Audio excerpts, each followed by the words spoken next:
So I just want to reiterate, this is not just a California thing. This is going to be a nationwide thing and eventually a global thing because fossil fuels are running out.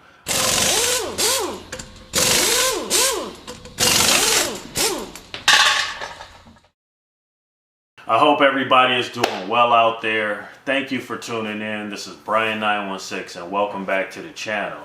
So attention all auto technicians or anybody in the automotive field specifically dealing with gasoline vehicles, because this is pertaining to you.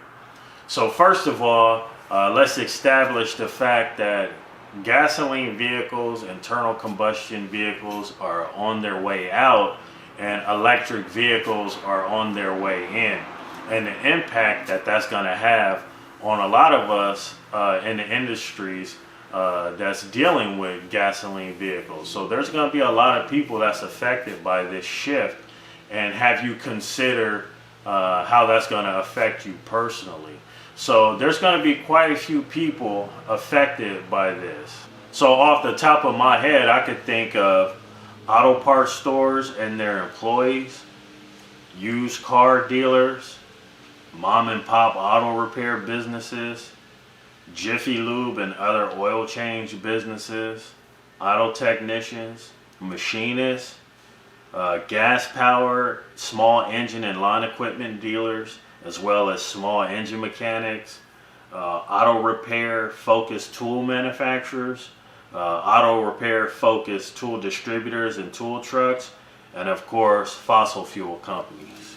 And I think that right now is the time for many of us in this industry to either start thinking about doing something else or learning how to switch over to the repair of EV.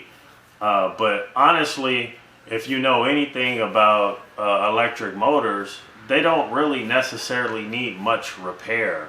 There's tons of electric motors everywhere, all over your house. Most electric motors go for years and years and require virtually no maintenance. So I really don't see a large need for a lot of technicians like we have now to be able to service these vehicles. So I don't really think there's going to be a high demand for repair. There could be some light service like suspension and tires and brakes, but other than that, I don't really see a large need for repair. So I'm going to read to you an article about small engines and how California is banning small engines. It says apparently California is fed up with gas-powered landscaping tools. Last week, Governor Gavin Newsom signed a new law banning the sale of gas-powered lawnmowers and leaf blowers, as well as any other equipment using small off-road engines. These engines traditionally power outdoor power equipment used in lawn care and landscaping. Small engine-based tools are a surprisingly large source of carbon emissions and air pollution. According to the California Air Resource Board, just 1 hour of gas leaf blower use is equivalent to driving 1,100 miles. Running a gas lawnmower for the same period equates to a 300-mile drive. So basically, the justification is for air pollution reasons, but to me it seems more like it could be just like a fossil fuel depletion, or fossil fuels are running very, very low, which is understandable. We all know for years, we've all known that fossil fuels will deplete and eventually go away, and it's an unrenewable energy source. So I think that if they just tell people like, hey, look, we're running out of fossil fuel, we won't be able to power any of our equipment anymore, we're going to have to move to a different energy source. I think that people would be more willing to, accept that and be like, okay, we understand, we need to, be able to drive and do all these different things and power our equipment, and we're running out of fossil fuel, we have to do something. I think people would understand that, but it looks like they try to package it as trying to, save the environment and things like that, and not really be that transparent with people. I think they should give people the benefit of the doubt and just kind of tell them what's up. And I think that people would be more, acceptable to make the change. I have a pressure washer, I have a leaf blower, and a lawnmower. So all that stuff, I got 2 years to get rid of that. They do have some rebate programs, so I'm gonna jump online and see what I can do about that. So I'm gonna try to do whatever I can to replace all this gas powered equipment I have with electric powered stuff, as inexpensive as possible. Okay, so by 2030 California will have banned completely the sale of gasoline powered vehicles. You will not be able to go onto a lot at any auto mall or any large auto dealer and see gas powered cars. By 2030 that whole lot will be filled with EVs. All right, so you got to try to understand the impact that that's going to have on dealers, dealer technicians that used to work in those dealerships. Do they even know EV? Will they have to cut, half of their workforce, if not more, for technicians that are not, planning for that change? And you don't want to get caught off guard, and you don't want to keep saying to yourself that this is something that's not going to happen. It's happening already. Let me play this clip for you at a ASC seminar that I attended not too long ago. All right, now future. All right, what's the future going to hold about electric vehicles? The future is electric vehicles, guys. There's no way around that. All right, we have crossed the threshold of, are they realistic? All right, so we are at a point where we're seeing a complete change in the automotive landscape, just like when Ford came out with the assembly line originally. What we see in 14 years from now, 20 years from now, is going to be completely different than what we see right now. All right, we've got 12 states that have already passed legislation that are banning internal combustion engines. All right, and by 2035, we have multiple countries around the world that are talking about doing the same thing. Even China is behind, let's get rid of internal combustion and go electric. All right, those states that pass legislation are trying to pass this at a federal level, and with current administration, it wouldn't surprise me if it passes.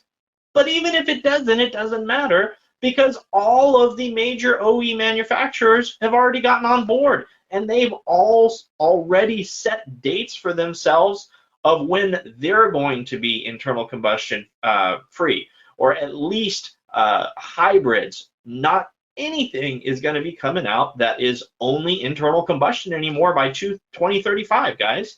That is the timeline, and Volvo has already put it up to 2025. They won't have any internal combustion stuff. So it's not a matter of if, it's a matter of when. All right, we have to realize that and not be left behind. So I just want to reiterate, this is not just a California thing. This is going to be a nationwide thing and eventually a global thing, because fossil fuels are running out. Let me read to you an article. It says, in an executive order, Biden set a new national goal that 50% of new car sales by 2030 be electric vehicle, casting the plan as sort of an all-out effort to build out the country's base of EV manufacturing to compete with China. So you can see, this is not only is it just not a California thing, it's going to be a nationwide thing, but also a global thing. As you can see in that article, what Biden is trying to do is to sort of get ahead of the game and try to beat out China, because China is known for mass producing and pumping out products. So the United States is very aware of that. So of course they want to compete with that. So this is not something that's just a California thing or a U.S. thing. This is going to be a global thing. And I'm concerned that a lot of people in the automotive industry is not necessarily taking this serious, or just don't think that it's going to happen in their lifetime or something. This is happening right now. A lot of employers in the state of California, or a lot of companies, I should say, are already switching to EV for their fleet. So I guess what I'm getting at is, don't act as if you were blindsided, you know, when there's really no need for your skill set anymore. You've seen this coming. You've known for years that fossil fuel is not renewable. You've known for years that EV is slowly taking over. This is not nothing new. Videos like this one that I'm putting out now. So don't be blindsided by this. See that the new technology is taking over the old technology. That's what happens. New technology comes along and it takes over the old technology, and it puts the old technology out of business. This is something that everybody is very familiar with. There's been companies that have went under. Look at Blockbuster. Look at Hollywood Video. Look, you know, mom and pop video stores and things like that. So this is something that's not new. And as of right now, auto technicians like myself, like you, if you're watching, new technology is coming along, and it's putting our skill set, or it's making our skill set not relevant anymore. Like many other jobs in the past that is just no longer needed anymore. All right, so what's my advice to you? My honest opinion is, if you are new, a young person, and you're thinking about getting into the automotive repair industry, you probably shouldn't. You probably should look into maybe a different trade. There's so many other trades out there, HVAC technicians and electricians and all the construction trades out there, plumbing. There's so many other skilled trades you could get into where you could work with your hands if that's what you like to do. Or if you do really want to get into cars, you need to learn EV, because that's, you know, happening right now. Gasoline vehicles are on their way out. So for the older guys that's been doing it for a long time, you may just ride the wave all the way out, and you could probably retire once, you know, gasoline vehicles are completely done with. I do think that there will become a point in time right before gasoline vehicles are done, auto technicians will become in high demand. I think auto parts, junkyards, and auto technicians, even machinists, will come and will be at a really high demand just before gasoline vehicles are completely phased out. Because what's going to happen is, you're going to have a lot of individuals who can't afford an EV, and they have to keep that gasoline vehicle running as long as they can. So that's probably going to put auto technicians and, you know, parts manufacturers and parts stores and things like that at high demand just for a period, and then until, you know, it completely phases out, and, you know, gas stations start to dwindle, and, you know, less and less gasoline vehicles are on the road. So I also wanted to touch briefly on a lot of people who feel that it takes too long to charge a vehicle, and that could disrupt like supply chains when it comes to shipping and transporting things. Keep this in mind, that electric vehicles are in their infant stages. Battery technology has just recently got to the point where electric vehicles are possible. Electric vehicles have been around for a really long time. This is nothing new. What changed is the battery technology is what changed. So you can expect that as technology or the electric vehicles are mastered, you know, better and better technology will happen where you can plug the vehicle in and it charges it just as fast as filling your tank up. You can expect that to happen. So I wanted to make one other quick point about long-time journeyman auto technicians, including myself, who have ended up accumulating, you know, quite a bit of tools.